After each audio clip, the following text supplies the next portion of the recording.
जय श्री कृष्णा मित्रों, आप सभी का बहुत बहुत स्वागत है आपके अपने चैनल भक्ति सागर में।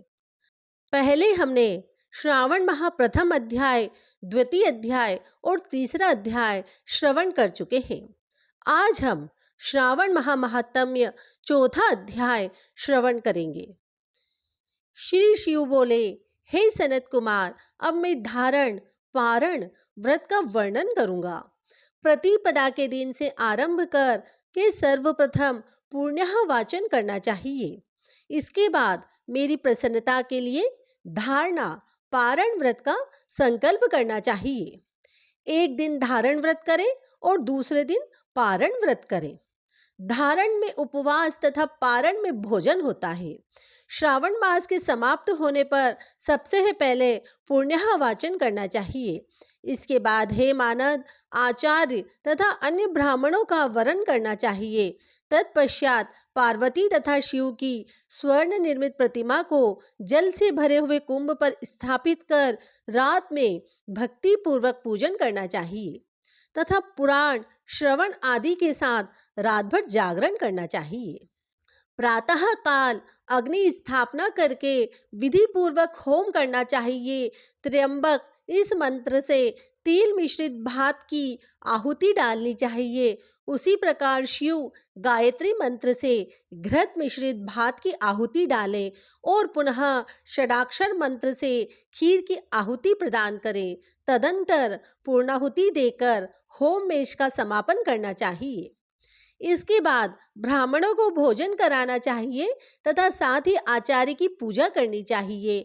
हे महाभाग, इस प्रकार से उद्यापन संपन्न करके मनुष्य ब्रह्म हत्या आदि पातकों से मुक्त हो जाता है।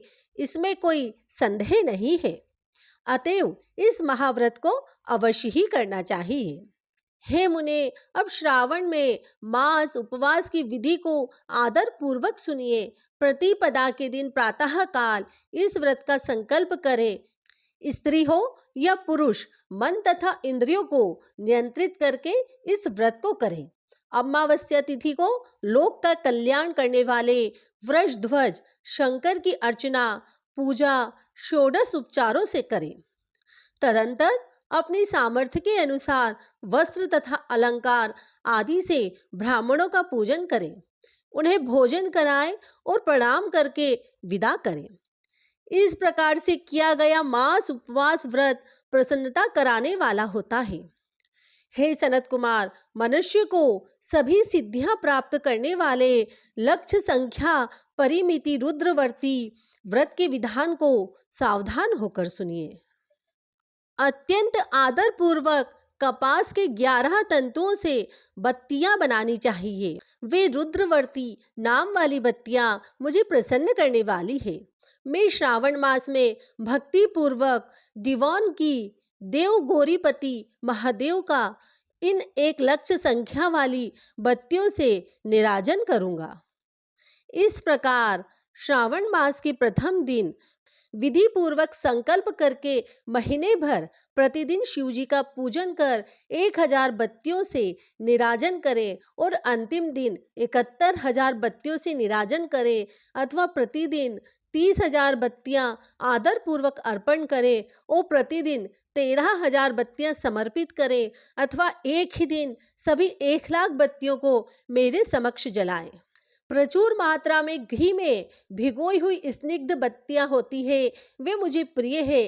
तत्पश्चात मुझे विश्वेश्वर का पूजन करके कथा श्रवण करें। सनत कुमार बोले, हे देवदेव, हे जगन्नाथ, हे जगदानंद कारक, कृपा करके आप मुझे इस व्रत का प्रभु बताइए। हे प्रभु, इस व्रत को सर्वप्रथम किसने किया तथा इसके उद्यापन में क्या विधि होती है? ईश्वर बोले, हे ब्रह्मपुत्र, व्रतों में उत्तम इस रुद्रवर्ती व्रत के विषय में सावधान होकर सुनिए।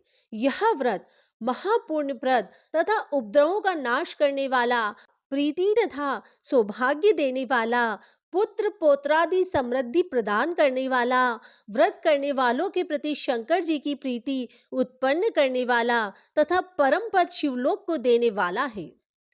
तीनों लोकों में इस रुद्रवर्ती के समान कोई उत्तम व्रत नहीं है। इस संबंध में लोग यह प्राचीन दृष्टांत देते हैं।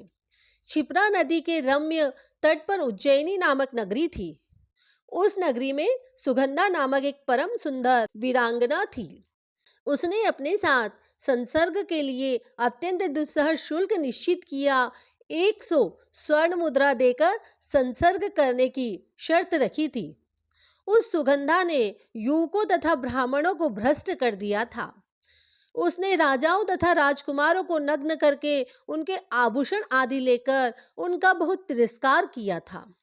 इस प्रकार उस सुगंधा ने बहुत लोगों को लूटा था। उसके शरीर की सुगंध से कोस भर का स्थान सुगंधित रहता था। वह पृथ्वी तल पर रूप लावण्य और कांति की मानो निवास स्थली थी। वह 6 रागों तथा 36 रागिनियों के गायन में तथा उनके अन्य बहुत से भेदों की भी गान क्रिया में अत्यंत कुशल थी। वह नृत्य में रंभा आदि देवांगनाओं को भी तिरस्कृत कर देती थी और अपने एक एक पग पर अपनी गति से हाथियों तथा हंसों का उपहास करती थी। किसी दिन वह सुगंधा कटाक्षों तथा बहुत चालान के द्वारा काम बाण को छोड़ती हुई क्रीड़ा करने के विचार से क्षिप्रा नदी के तट पर गई। उसने ऋषियों के द्वारा सेवित मनोरम नदी को देखा। वहां कई विप्र ध्यान में लगे हुए थे तथा कई जप में लीन थे, कई शिवार्चना में रत थे तथा कई विष्णु के पूजन में तल्लीन थे।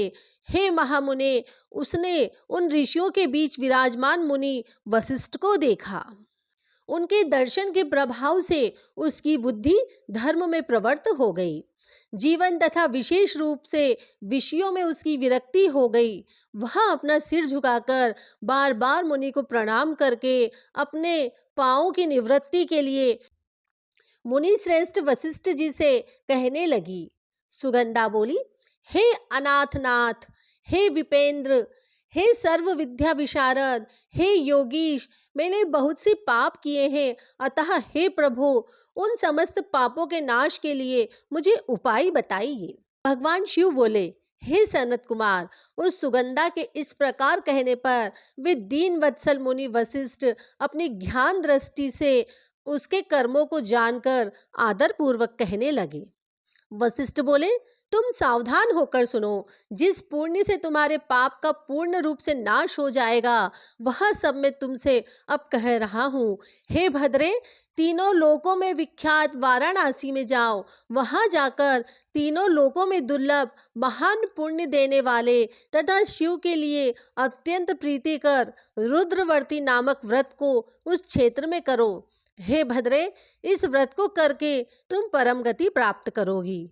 भगवान शिव बोले, तब उसने अपना धन लेकर सेवक तथा मित्र सहित काशी में जाकर वशिष्ठ के द्वारा बताए गए विधान के अनुसार व्रत किया। इस प्रकार उस व्रत के प्रभाव से वह सशरीर उस शिवलिंग में विलीन हो गई। हे सनत कुमार, इस प्रकार जो स्त्री इस परम दुर्लभ व्रत को करती है, वह जिस जिस अभिष्ट पदार्थ की इच्छा करती है, उसे निसंदेह प्राप्त करती है।